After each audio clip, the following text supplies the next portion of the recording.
미국 테크 기업들 주가가 요 며칠 사이에 또 갑자기 확 오르고 있어요. 네, 지금 맞습니다. 와, 어떻게 진짜 되고 있는 롤러코스터 건가요? 심하죠. 네, 진짜 지난 4월 혹시 뭐 서학개미십니까? 저도 뭐 일부 투자하고 있습니다. 네, 뭐 아무래도 미국에 투자 많이 특히 테크 기업에 투자하시는 분들은 한 지난 두세 달 동안은 뭐 말을 꺼내기 힘들었을 것 네. 같습니다. 뭐 저도 주변에 속으로 참 많이 끓는 분들 많이 계셨던 것 같고 4월 초만 해도 분위기 진짜 안 좋았지 않습니까? 그때 엔비디아가 4월 4일에 94달러까지 내려갔고 불과 얼마 전인 4월 21일 불과 3주 전만 해도 그때도 100달러 미치셨거든요. 음, 그래갖고 MS도 굉장히 안전한 MS도 그때 한 360달러까지 음, 내려가갖고 굉장히 많은 분들이 답답해하셨는데 이게 지난 4월 말부터 역시 음, 좀 반전의 기운이 보였죠. 이게 음, MS가 그때 포문을 열었습니다. 기억해 보시겠지만 MS가 이제 실적 발표를 하면서 원래 MS 별로 실적 안 좋을 것 같았는데 의외로 괜찮아 갖고 클라우드 네, 보면 또 가이던스도 좋고 해 갖고 그날 10%가 올랐죠. 음, MS가 되게 무거운 주식인데 갑자기 10% 올라갖고 거의 회복하면서 음, 분위기가 좋은 상황에 엔비디아가 계속 이게 전망이 안 좋았던 것이 이 중국 쪽 AI 이 칩 수출이 막히면서 굉장히 큰 음, 고객을 잃는 것이 아니냐 네, 네, 네. 이런 우려가 있었는데 여기에 호재가 연이어서 날라들었죠.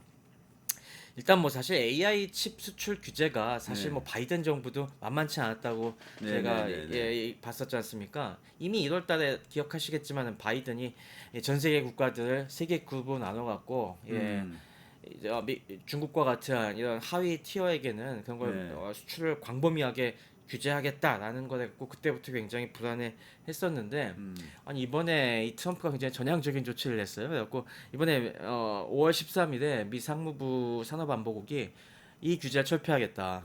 아, 그랬어요? 네. 그러니까 아, 이게 티어 단위로 광범위한 그룹 단위로 포괄적인 규제를 하는 게 아니라 네, 이것도 국가 단위로 하나하나 다 사정 봐가면서 매기겠다. 그러니까 일단 그건 아, 다 없애겠다고 하니까 일단 없앤 거예요, 일단? 그렇습니다. 일단 뭐 이렇게 그럼 완전히 지금, 없앤 건 아닌데 네, 그렇게 발표를 어, 하면서 이거는 결국에 숨통을 열어주겠다는 신호구나라고 해서 아, 또 그것 때문에 크게 확 이제 올랐고요. 근데 중국에는 계속 있는 거 아니에요? 중국엔 일단은 네, 있습니다만은 이것도 중국과의 상황에 봐서 이거를 고칠 음, 수 있다. 이게 또 나온 게 아까 얘기한 미중 이 관세 전쟁의 휴전과 함께 이게 나온 메시지여 갖고 어, 여기서 지금 이게 패키지로 논의가 되고 있구나라는 어. 그런 인상을 딱 주는 거죠. 아, 결국에 뭐 H백 같은 거 이제 막 풀어줄 수도 있겠다 이런 기대가 막 생기는 거. 100% 풀어주진 네. 않겠지만은 그래도 사람들이 기존에 우리가 예상했던 것은 이런 걸 완전히 다 봉쇄할 그죠. 그럴 것이다. 것 같았잖아요. 완전히 봉쇄하는 네. 게 아니라 여전히 이 숨통은 열어줄 아, 것이다라는 걸 갖다가 확인한 거죠. 그리고 그게 아, 아마 이번 관세전쟁 휴전에 이것도 하나의 결을 맞춰서 가는 아. 거구나라는 메시지가 나오면서 올랐고요. 엔비디아는 또 사우디 얘기도 나오던데. 맞습니다. 지금 또 트럼프가 중동 순방하고 있는데 네. 이번에 카타르도 그렇고 사우디도 그렇고 가는 곳마다 아주 역시 중동 오일머니들이 통 크게 쫙쫙 음, 트럼프에게 선물을 안겨주고 있지 않습니까? 근데 이번에 또 그 선물 중에 하나가 사우디에서 원래 사우디가 저희도 한번 다뤄드린 적이 있습니다만 중동이 미래 먹거리로 AI 산업을 굉장히 육성하고 있다. 대규모 데이터 센터를 네네네. 추진하고 있다고 음, 했는데 바이든 정부는 그걸 막았었죠. 아, 왜냐하면은 이런 중동과 같은 회색지대에 그런 칩들을 대량으로 데이터 센터를 짓게 만들면은 음, 이거 결국에 러시아나 중국이나 이런 데서 이용할 것이다 우회적으로. 아, 그래서 그걸 막고 있었는데 이번에 다 풀어졌죠. 그러면서 네. 향후 5년간 사우디가 GB300을 18,000개 구입하기로 일단 발표를 했습니다. 18,000개. 네.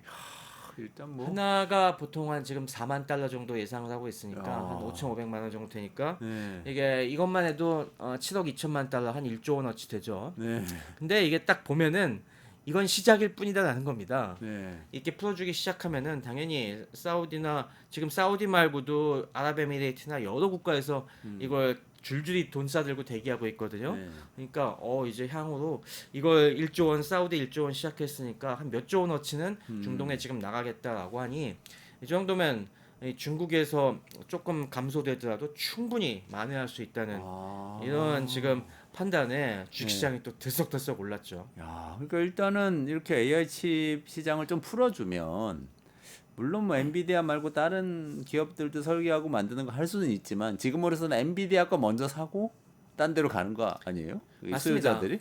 그리고 엔비디아 아, 수요는 뭐 계속 탄탄하다 이렇게 볼 수가 있다는 전망이 나오고 있는 거죠. 네, 뭐 제가 계속 이제 한 2, 3년간은 엔비디아의 대안이 보이지 않는다고 음. 말씀을 해드렸는데 네네. 뭐 그거와 일치되는 방향인 것 같습니다. 일단은 어디나 지금 AI 투자를 하는 데 있어서 장기적으로는 모르겠지만은 중단기적으로는 엔비디아 칩에 의존할 수밖에 없는 구조거든요. 그래서 지금 스타트를 한다면은 당장 엔비디아 칩을 어떻게든 살려는 그런 대기 수요가 지금 엄청난 상황이죠. 그리고 그거에 대해서 가장 중요한 이 전주라고 볼 수 있는 오일머니에 이렇게 활짝 열어준다는 것은 네. 그만큼 뭐 호재죠. 아.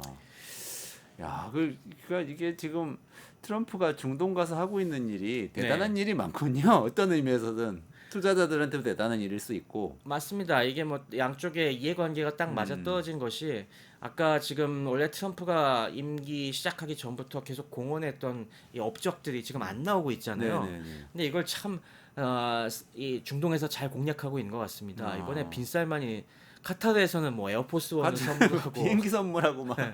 뭐 빈살만은 뭐 진짜 뭐 어마어마한 우리가 상상할 수 없는 돈으로 막 각종 빅딜을 내놓고 있는데 이게 진짜 요즘 트럼프가 굉장히 체면을 구기고 있는데 면을 팍팍 살려주면서 진짜 환심을 잘 제대로 사는 것 같아요. 그러니까 트럼프 입장에서도 그 고맙다 하면서 나도 화끈하게 우리 풀어줄게 이런 식으로 지금 나오고 있는 것 같습니다. 근데 원래는 엔비디아 칩 같은 고성능 AI 칩을 중국에 안 팔겠다 그렇게 얘기했던 거는 사실은 중국이 이 칩을 가져가서 너무 많이 학습하고 너무 기술 개발해가지고 경쟁력이 세지면 이 미국의 AI 기업들이 위험해지지 않냐 네. 이런 생각으로 한 거잖아요. 근데 이렇게 풀어주면은 그 장기적으로 안 좋은 거 아니에요, 미국 기업들한테? 그거에 대해서도 얼마 전에 굉장히 의미심장한 인터뷰를 봤습니다. 바로 젠슨 황이 얘기한 건데, 엔비디아 CEO. 네, 젠슨 황이 한 인터뷰에서 그 얘기를 했습니다. 지금 우리가 중국에 이렇게 너무 빡빡한 수출 규제를 하는 게 이게 중국의 AI 발전을 막고 있는 것 같지만 사실 아니다. 이게 오히려 독이 될 수 있다. 무슨 얘기냐면은 중국 같은 경우 과도하게 이렇게 수출에 제한을 걸면은 국산화 하려고 든다. 지금 안 그래도 화웨이나 여러 기업들에서 국책 사업으로 이 AI 칩을 독자적으로 개발하고 그리고 또 나름 굉장히 성능이 괜찮은 칩들이 나오고 있지 않습니까? 물론 아직 뭐 엔비디아만큼의 여러 가지 범용성이라든가 이런 건 없다지만은 그런 거 하나하나가 지금 위협인데 지금까지는 중국 AI 기업들도 이게 쓰기가 약간 좀 번거롭기 때문에 그런 걸 채택을 안 했다. 근데 이렇게 계속 틀어 막으면은 걔들도 어쩔 수 없이 그 화웨이 칩 같은 그런 대안들을 이용할 수밖에 없을 것이고 이게 조금 더 사이클이 돌면은 걔들이 화웨이 이를테면 AI 칩의 시장이 확 커지게 된다. 이거는 결국에 지금까지는 이 중국의 AI 기업들도 사실은 우리 엔비디아 가두리 안에서 놀게 딱 쳐놓고 있었는데 걔들이 빠져나가는 걸 의미한다. 이거는 장기적으로 완전히 중국이 독자적인 AI 생태계를 갖출 수 있는 이런 기반을 만들어준다. 그러니까 오히려 전략적인 선택은 지금 엔비디아 칩을 풀로는 아니지만은 그래도 어느 정도 충분하게 공급을 해서 애들이 엔비디아 칩이 없으면은 앞으로 AI를 계속 해나갈 수 없게 이렇게 완전히 가둬놓는 게 중요하다. 락인을 시키는 게 중요하다고 했는데 이거 굉장히 말이 된다. 왜 우리도 지난번에 보면은 반도체 일본이랑 분쟁할 때 이 소부장 관련된 뭐 불산 수출이라든가 이런 걸 막았지 않습니까? 네네. 근데 우리 한국도 보면은 그걸 국산화해서 대응을 했죠. 네. 아니면 제3의 공급선을 뚫든가. 이 중국도 충분히 지금 그렇게 하고 있거든요. 네. 근데 그런 점에서 이거 이 젠슨 황의 전략이 말이 된다라고 했는데 이게 그동안 엔비디아도 꽤 로비를 많이 하지 않습니까? 아마 트럼프 쪽에 이런 브레인들에게도 어느 정도 먹힌 모양입니다. 제가 봤을 때는. 네. 그래요. 그거 말 된다. 우리가 너무 목조이면은 그걸로 쟤들이 죽기보다는 쟤들도 알아서 살 길을 찾고 거기에 더 역효과를 낼 수 있겠다. 오히려 엔비디아가 돈도 벌고 그리고 네. 중국 기업을 그렇게 엔비디아 순환기에 계속 관리하게 만드는 게 장기적으로는 도움이 될 것 같다. 이런 쪽으로 가는 것 같습니다. 그러면은 이게 바이든 4년까지도 다 포함해서 이전하고는 기조가 확 바뀌는 거잖아요. 트럼프 1기하고 바이든 4기 다 포함해서 계속 기술 규제는 강화되기만 했던 것 같은데 네.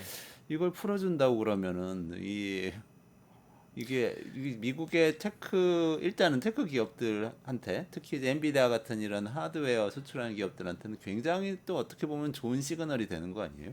엔비디아 입장에서는 뭐 계속 그 호재로서 작용할 가능성이 크죠. 그 다음에 그러면 또 이게 미국 기업에게는 또 그런 AI 기업들에게는 그렇다면 반대로 악영향이냐라고 생각을 해봤을 때 꼭 그렇지만도 않은 것 같습니다. 요즘 얘기를 들어보면은 중국 기업들이 물론 위협적이긴 하지만은 지금 계속 엎치락 뒤치락하는 상황들이 뭐 나름 그래도 중국 AI 기업들이 선전하고 또 긍정적인 또 자극을 주고 있거든요. 어떻게 보면은 이런 AI가 발전하는 데 있어서 어느 정도의 건강한 경쟁 관계는 도움이 되기 때문에 아직까지는 그래도 그게 관리할 수 있는 수준이다라는 판단에 이런 결정들이 나온 것 같습니다. 물론 뭐 이게 계속 이 트럼프 행정부 전 기간 내내 가리라는 예상도 사실은 섣부릅니다. 네. 또 한 번 조일 수도 있겠죠. 하지만 그렇다고 해서 아주 무식하게 우리가 예상했던 것처럼 완벽하게 다 틀어막겠다, 완전 봉쇄를 하겠다는 식으로는 가지 않을 것 같다. 그런 예상이 요즘 확산이 되고 있습니다. 그러면 엔비디아는 계속 갖고 있어도 되는 건가요? 이게 좀 제가 3년 이상은 모르겠습니다. 근데 한 2, 3년까지는 괜찮지 않을까? 저는 그런 생각을 하고 있습니다. 그러면 예컨대 다른 구글이나 지금 말씀하셨던 이런 AI를 실제로 서비스를 개발하는 이런 회사들 쪽은 어때요? 지금 뭐 그게 좀 희비가 많이 엇갈리고 있죠. 최근에도 보면은 MS나 이런 데들은 괜찮은데 알파벳, 구글이 약간 요즘 곤경을 겪고 있는 게 사실이죠. 구글이 요즘 제미나이 프로나 뭐 이런 것들 내는 거 보면은 꽤 잘 하긴 하는데 요거에 대해서 걔들이 수익 모델 요즘 약간 구글이 클라우드 서비스에서 약간 MS나 이쪽에 아마존 MS에 좀 밀린다는 평가 밀리나요? 때문에 이게 좀 약간 불안한 건 사실입니다. 그래서 그 부분에 있어서는 조금 더 봐야 될 부분들이 있지만은 그러니까 구글은 약간 좀 관망세 하지만은 MS나 엔비디아 뭐 아마존 이 정도는 확실히 상황이 많이 좋지 않을까 그런 판단을 하고 있습니다. 그렇군요. 오히려 이렇게 MS도 클라우드 강자고 이제 아마존도 클라우드 강자이면서 유통 강자고 뭐 이런 거잖아요. 네네. 그러니까 클라우드 쪽에서 조금 구글은 어쨌든 검색에서 검색 광고가 굉장히 매출이 크고 이런 부분이 있으니까 이거는 좀 위험하지만 클라우드하고 AI 이쪽은 괜찮은 것 같다 이렇게 말씀 주시는 거네요. 네, 일단은 그렇고요. 뭐 아직 이 중국 기업들이 이들의 아성에 글로벌 수준으로 어마어마한 이익을 파먹을 정도로 올라오기까지는 약간 좀 시간이 걸리는 것 같습니다. 뭐 2, 3년 뒤에는 어떻게 바뀔지는 모르겠지만은 뭐 그거는 아무도 모를 것 같고요. 일단 단기적으로는 그 정도로 보인다. 이렇게 정리하면 될 것 같습니다. 알겠습니다. 여기까지 진행하겠습니다. 뉴스토마토 K평화연구원이 12.3 내란을 막아낸 시민영웅 1000명 찾기 프로젝트를 진행합니다. 비상계엄 선포 이후 국회, 광화문, 남태령, 한남동 공관, 헌법재판소 등지에서 내란을 막고 탄핵 소추를 이뤄낸 시민영웅 1000명을 찾아내 대한민국 민주주의의 역사로 기록하고 시상의 본보기로 삼음으로써 민주주의를 더 널리 확산하기 위한 프로젝트입니다. 이 과정에 직접 참여했거나 참여자를 추천해 주실 분들은 우측 제보하기 QR코드나 아래 메일로 추천 및 제보해 주세요. 민주시민 여러분의 많은 참여 바랍니다. 뉴스토마토 K평화연구원과 함께 해주실 분들의 추천 제보 및 후원을 기다립니다.